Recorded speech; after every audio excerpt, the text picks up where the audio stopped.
దేశం మొత్తం మీదున్న best gold sellers, best designs ఇప్పుడు హైదరాబాద్ లో pan India jewel show. Don't miss it.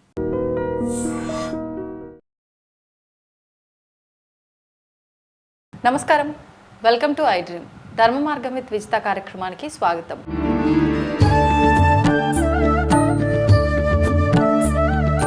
ప్రస్తుతం మనతో పాటు ఉన్నారు ప్రముఖ జ్యోతిష వాస్తు పండితులు, భారతీ శంకరపీఠం వ్యవస్థాపకులు, బ్రహ్మశ్రీ అన్నవరపు తిరుపతి మూర్తి అవధాని గురుగారితో మాట్లాడి మరిన్ని విషయాలు తెలుసుకుందాం. నమస్కారం గురుగారు. పరమేశ్వరార్పణం.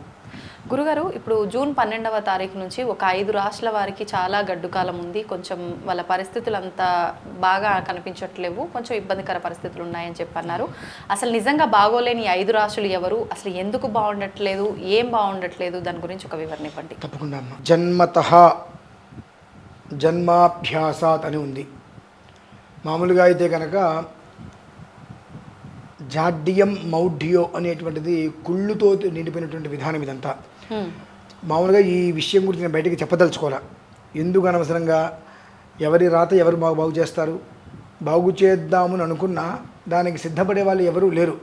మా కర్మ మేము అనుభవిస్తాము, మేము ఇలానే మురుగుంట్లో కూర్చుంటాము లేదా కుడితొట్లో కూర్చుంటాము అనేటువంటి ఉద్దేశంతోనే ఉన్నారు మినహాయిస్తే చెప్పేటువంటి విషయాన్ని విని అర్థం చేసుకొని బాగుపడి నిలబడదాము అనేటువంటి ఉద్దేశం గల వాళ్ళు 100కి 10 మందే ఉన్నారు. అందులో 5 నా కుటుంబంలో ఉన్నారు. అంటే ఎందుకంటున్నారంటే అన్నమాట, ఈ 5 రాశులు ఏవైతే ఉన్నాయో 5 రాశులు కూడా నా కుటుంబంలో ఎక్కువ ఉన్నాయి. అందులో మొట్టమొదటి రాశి నాదే. దానికి సంబంధించినటువంటి అతిగండ కాలయోగం అనేటువంటిది ఉందమ్మా. 24 రోజుల పాటు, ఎప్పటి నుంచి, జూన్ 12 నుంచి 24 రోజుల పాటు అతిగండ యోగం అనేటువంటిది చాలా నిర్దిష్టంగా చెప్పబడి ఉంది. జూలై 1st వీక్ వరకు ఉండొచ్చు సుమారుగా 24 గంటే ఇంచుమించుగా. అందులో ఈ అమావాస్య కూడా చాలా దారుణంగా ప్రభావం చూపేటట్టుంది. వాస్తవానికి నేను ఇవాళ బయలుదేరి బృందావనంలో ఉండాల్సింది, కానీ నేను బృందావనం వెళ్ళి అక్కడ అన్నీ పూర్తి చేసుకొని మళ్ళీ తిరిగి వచ్చేటప్పటికి నాకు అమావాస్య ఘడియలు వస్తాయి. ఆ అమావాస్య ఘడియలు అనేటువంటిది చాలా ప్రమాదమైతే ఉంది.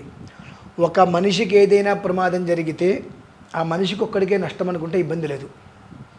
కానీ ఒక మనిషికి ప్రమాదమైనా జరిగితే రోడ్డున పడేటువంటిది కుటుంబం అమ్మ. అది దృష్టిలో ఉంచుకొని నేను ప్రయాణాన్ని కూడా క్యాన్సిల్ చేసేసుకున్నా. వద్దు, పరిస్థితి మనకు కళ్ళకి కట్టినట్టుగా అతిగండము అనేటువంటిది ఎలా ఉన్నది అని అంటే గండ మృత్యుదోష అని చెప్పేటువంటిది ప్రత్యక్షంగా కనిపిస్తుంది. కనిపిస్తున్నప్పుడు మనం ఎందుకు కంగారు పడాలి, వద్దు అనే ఒక ఉద్దేశంతో అది నేను ప్రయాణం ఆపేసుకున్నా. 2, ఆ ఒక్క 5 రాశులు కూడా నా కుటుంబంలోనే ఉండటము, ప్రధానంగా ఉండేటువంటి మొట్టమొదటిది నా రాశే కావటం అనేటువంటి దాంట్లో కొన్ని ప్రత్యేకమైనటువంటి దానికి ఒక పరిష్కారం. అంటే అది యమసూక్తంతో విధానంగా, యముడు అని అంటే ప్రాణాన్ని హరించేటువంటి వాడు, సమవర్తి అని అంటారు. ఆ రోజు నక్షత్రం కూడా యమధర్మరాజు నక్షత్రం అమ్మ వచ్చింది. ఆ సమవర్తిత్వం అనేటువంటి ఆయన నుంచి కూడా మనకు అనుగ్రహం రావాలి అనే ఒక ఉద్దేశ్యంతో యమసూక్తంగా సుదర్శనపూర్వకంగా నరసింహ పాశుపత శాంతి అనేటువంటిది ఆ రోజు నిర్వహించుకోవడం జరుగుతుంది. నేను ఎట్లాగో నిర్వహించుకుంటున్నా కదా, ఇప్పుడు అందులో ఉన్నటువంటి సమస్య ఏమిటి, కష్టం ఏమిటి అనేటువంటి విషయం నా కళ్ళకు కనిపిస్తుంది.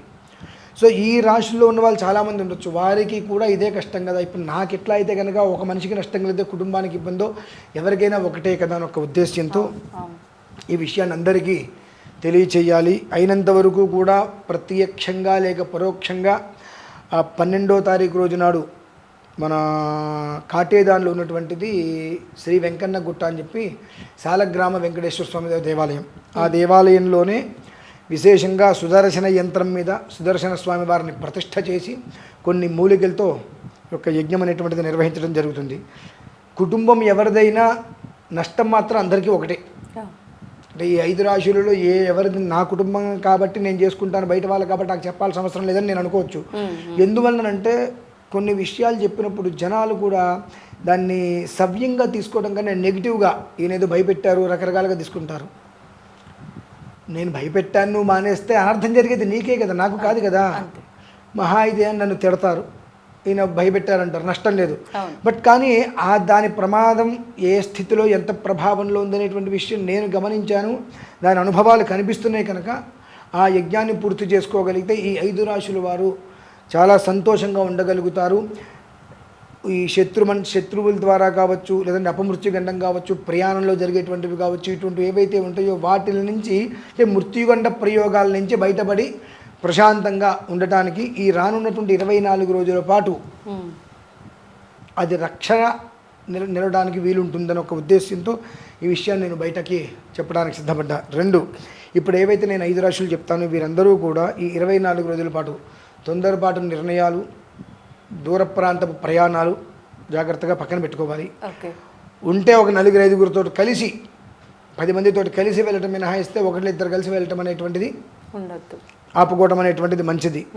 హామీలు ఇవ్వటం కానివ్వండి, నీకెందుకు నేను చూసుకుంటాను, నేను ఇవన్నీ చేస్తాను అనేటువంటి పదాలు ఇవ్వటం కూడా అంత యోగ్యతరం కాదు. అలాగే ఏదైనా ఒంటరిగా మాత్రం ఎక్కడ ఉండకుండా ఉండటం అనేటువంటిది చాలా మంచిది. అతిగండకాలము అనేటువంటిది సామాన్యమైనది అయితే కాదు. గండకాలమే అసలు ప్రమాదము, అతిగండకాలము అనేటువంటిది చాలా ఎక్కువ ఉంది. అది ఏ ప్రభావంతో ఉందనేటువంటి విషయం తెలుసు కాబట్టి నార్మల్గా ఎప్పుడూ కూడా ఏ ప్రయాణమైనా నేను వెనకాను. కాశీ కావచ్చు, ఎటైనా కావచ్చు, కారేసుకొని వెళ్ళిపోతా. అటువంటిది బృందావనంలో పెద్ద కార్యక్రమం నిర్వహిస్తున్నాం ఇక్కడ. చేస్తూ కూడా ఇప్పుడు వెళ్ళటానికి నేను పరిస్థితి బాగాలేదు అన్నప్పుడు తెలిసి చెమలు పుట్టలో వేలు పెట్టడం దేనికి? అది పుట్ట లేదంటే అది ఫ్లెగ్గు వేలు పెడితే షాక్ కొడుతుందని తెలుసు. తెలిసిన తర్వాత మనం ఆ ప్రయత్నం చేయడం అనేటువంటిది అనవసరం. ఏది జరిగినప్పటికీ కూడా కుటుంబం ఒక మనిషిని కోల్పోతుంది. లేదు ఏదైనా కాలో చేతికి దెబ్బ తగిలి అడ్డం పడితే మనకి ఎవరైనా సేవ చేయాలి, ఆ రకంగా కూడా కుటుంబం అడ్డం పడుతుంది. కాబట్టి అటువంటివి ఏమీ లేకుండా స్వామివారి సేవ చేసుకుని ఆయన అనుగ్రహంతో వజ్ర కవచం వల్ల ఆయన రక్షతో ఉండాలన్న ఒక ఉద్దేశ్యంతో ఈ యొక్క యమసూక్త విధానంతో యమసూక్త మహాసుదర్శన నారసింహ పాశుపత శాంతి అనేటువంటిది మేషరాశి, సింహరాశి, ధనస్సు రాశి, కుంభరాశి, మీనరాశి ఈ 5 రాశుల వారిని దృష్టిలో ఉంచుకొని నిర్వహించడం జరుగుతుందమ్మా. అది విషయం. ఇది పరిహారం ఈ హోమంలో కనుక పార్టిసిపేట్ చేస్తే ప్రత్యక్షంగా కనీసం పరోక్షంగా అయినా సరే పాల్గొనే ప్రయత్నం చేయడం వలన, ప్రత్యక్షంగా కనుక మీరు పాల్గొనగలిగితే అది ఒక మహాయోగం. పరోక్షంగా పాల్గొనగలిగితే గుడ్డి కన్నా మెల్లతోమంటారు చూసారండి, అట్లా. అదేంటండి పరోక్షంగా కలిగిన ఫలితాలు వస్తాయి కదా, వస్తాయి. నిజంగా మనకు తీరిక లేక కుదరక వెళ్ళలేకపోవడం వేరు. ఇప్పుడు సాయంత్రం 4 గంటలకి ప్రత్యేకమైన సమయంలో మొదలు పెడతాం, 4 to 6. ఆ సమయంలో ఎవరు వెళ్తారులే, ఎండగా ఉంటుంది, అంత అక్కడ వరకు ప్రయాణం చేయాలి అనే ఒక ఉద్దేశ్యంతో రాలేకపోతే వాళ్ళకి గుడ్డి కన్నా మెల్లొత్తమం. ఏదైనా బలమైన కారణం చేత నిజంగా రాలేకపోయారన్నప్పుడు ఆ ఫలితం సమంగానే ఏర్పడుతుందమ్మా, ఇబ్బంది ఏం లేదు. ఇప్పుడు ఈ రాశిలో జన్మించిన వారికి, చిన్నవారికైనా పెద్దవారికైనా, ఏ వయసు వారికైనా ఇబ్బందులు తప్పవంటారా? ఇప్పుడు చిన్నతనమైన పెద్దతనమైన ఆకలి అయితే ఒకే రకంగా వేస్తుందిగా, ఎంత కడుపుకి అంత ఆకలి. అలానే ఇది ఎప్పుడూ కూడా ధర్మము అనేటువంటిది చిన్నవాళ్ళు కాబట్టి తక్కువ ఉంటుంది, పెద్దవాళ్ళు కాబట్టి ఎక్కువ ఉంటుంది అనేది ఉంటుందండి. అది ఎప్పుడు ఏదొచ్చినా సమాంతరంగానే ఇస్తుంది, మంచి అయినా చెడైనా సమాంతరంగానే వస్తుంది. అవి గ్రహ గమనాలు, మనిషి గమనం కాదు కదా. మనిషి అయితే అక్కడి నుంచి వచ్చే విధానాన్ని అనుసరించి చిన్నగా ఉందా పెద్దగా ఉందా అని దాన్ని బట్టి వీడు ఏదైనా చేస్తాడు, కానీ అది తప్పది. ఇది భగవద్ విధానం. నువ్వు ఎలా ఉన్నప్పటికీ కూడా దాని యొక్క ఫలితం మంచి వచ్చినప్పుడు ఏ స్థితిలో నువ్వు అనుభవిస్తున్నావో, చెడు వచ్చినప్పుడు కూడా అదే స్థితిలో అనుభవిస్తావు. మంచి వచ్చినప్పుడు ఆనందంతో అనుభవించావు, అతిగండం అనేటువంటి కాలం వచ్చినప్పుడు భగవంతుణ్ణి భక్తితో ఆరాధించు, దాన్ని నేను తీసి పక్కన పెట్టేస్తాడు. అది విషయం. ఇప్పుడు ఈ హోమంకి రావాలనుకున్న వాళ్ళు దానికి సంబంధించిన విధానాలు అవన్నీ ఏ విధంగా గురువుగారు? ఈ హోమంలో పాల్గొనాలనుకుంటే మామూలుగా కింద ఒక నెంబర్ ఉంటుంది కాబట్టి ఆ నెంబర్కి ఫోన్ చేసి రావాలి. అలాగే ఆ రోజు నాడు వచ్చేటువంటి స్త్రీలందరూ కూడా చీర కట్టుకొని రావాలి, జుట్టు ముడి వేసుకొని రావాలి, లేదంటే జడ వేసుకొని రావాలి. విరబోసుకొని కనుక వస్తే అక్కడి నుంచే నేను తిరిగి పంపించేస్తే అక్కడ కూర్చోబెట్టాను. అలాగే ఏమన్నా అల్పాహారం, ఉప్మా కానీ ఏదైనా అటువంటివి తిని అక్కడికి 3:30 కల్లా వచ్చేస్తే దేవాలయానికి 4 గంటలకి ప్రారంభం చేసి 6 గంటలకల్లా పూర్ణాహుతి చేసి వాళ్ళందరికీ కూడా ఐక్యప్రసాదాన్ని ఇచ్చి పంపించడం జరుగుతుందమ్మా. అది విషయం. ధన్యవాదాలు గురుగారు. పరమేశ్వర. And for more videos, please subscribe to iDream channel. Subscribe to iDream Media. Please subscribe to iDream. Please subscribe to iDream. Please subscribe iDream. And please subscribe to iDream. For more videos, subscribe to iDream. please like, share and subscribe to the channel. Congratulations, iDream. Subscribe to iDream. Subscribe to iDream. So subscribe to iDream Media. iDream ki iDream team andarki huge congratulations. Please subscribe iDream Media. Please subscribe to iDream. Subscribe iDream. Please subscribe to iDream.